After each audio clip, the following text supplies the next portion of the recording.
Ahojte! V dnešnej časti seriálu Poriadok rýchlo a efektívne sa porozprávame o organizácii detskej izby.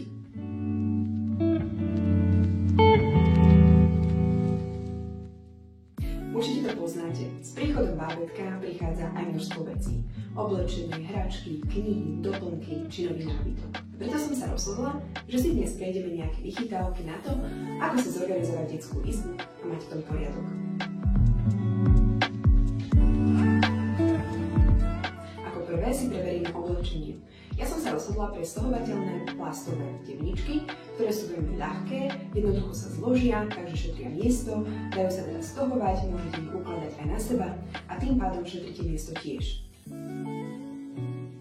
Oblečenie som si rozdelila do rôznych kategórií. Body, tepláky a nohavice, mikiny, bundy či pyžamá. Poskladané oblečenie som jednoducho naukladala do tebničiek, tie som označila štítkom a poriadok bol hotový. Tebničky si viete zakúpiť v rôznych veľkostiach a ako som spomínala, viete ich na seba stohovať. Dajú sa tiež veľmi ľahko rozložiť, takže nezaberajú ani veľa miesta. A v prípade, že ich nepotrebujete, viete ich takto jednoducho odložiť. Menšie debničky som použila na doplnky. Pančuchy, čiapky, šály, ponožky či plavky. Všetky tieto doplnky si viete uložiť aj do menších debničiek. Tie sa dajú takisto stohovať a takisto ich viete aj rozložiť. No a toto je výsledok. Poriadok sa nám jednoduchšie udržuje a stále máme prehľad v tom, čo sa kde nachádza.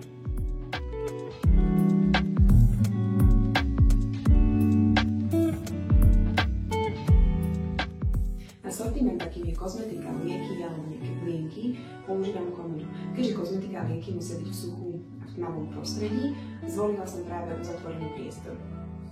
Do jedného šuplíka som umiestnila plienky, látkové plienky, ale aj vlhčené utierky a pridala som tam aj organizér, kde mám všetky veci, ktoré potrebujem mať po ruke. A na to som si vybrala rôzne typy organizérov. Zvolila som prútené košíky a látkové organizéry. Tip pre vás, ak máte veci, ktoré by sa mohli vyliať alebo by sa nimi organizéry mohli zašpiniť, zvoľte také organizéry, ktoré sú vystlané gumovým materiálom. Ten sa dá jednoducho umyť a vyčistiť v prípade potreby. Ďalším typom sú tieto flexibilné organizéry, ktoré viete zväčšiť, ale aj zmenšiť.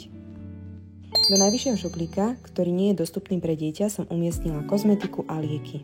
Veľmi mi vyhovujú priehľadné organizéry z odolného plastu, ktoré majú aj rozdeľovač a tak si viete všetok sortiment rozdeliť podľa potreby. Taktiež mám veľmi rada uzatvárateľné organizéry, ktoré viete na seba naskladať, ale tiež sú výborné práve na lieky, ktoré potrebujú byť v tme.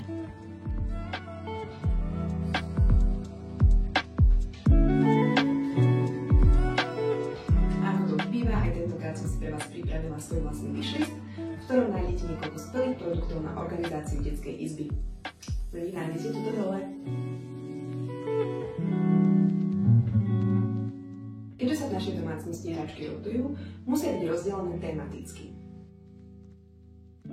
A tak som ich rozdelila napríklad na knihy, alebo hračky na kolesách, alebo puzzle, alebo kreatívne hračky.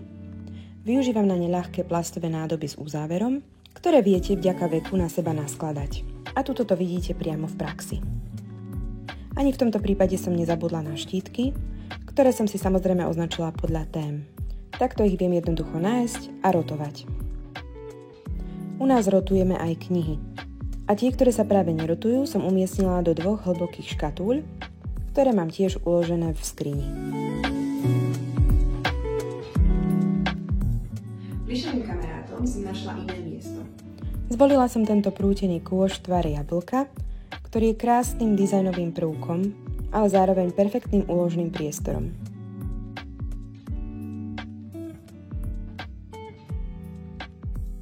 Niektoré knihy máme uložené aj na týchto drevených policiach, ktoré môžete použiť aj na iné hračky, či dokonca v obrátenej verzii ako vešiak na oblečenie. Takisto by som rada dala do pozornosti tento patchboard. Patchboard slúži ako multifunkčná drevená polica, ktorú môžete vďaka extra dreveným doskám a kolíkom takto variovať. Predmety na nej môžu byť uložené, ale takisto ich viete aj zavesiť. Pozerajte. Kolík jednoducho vytiahnete a zapiknite ho napríklad na vyššie miesto. Takto naň môžete čokoľvek zavesiť.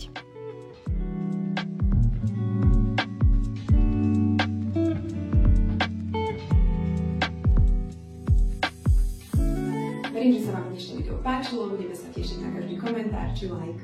Nezabudnite sledovať náš YouTube kanál Diano Slovensko alebo môj Instagramový profil vernika.kryl.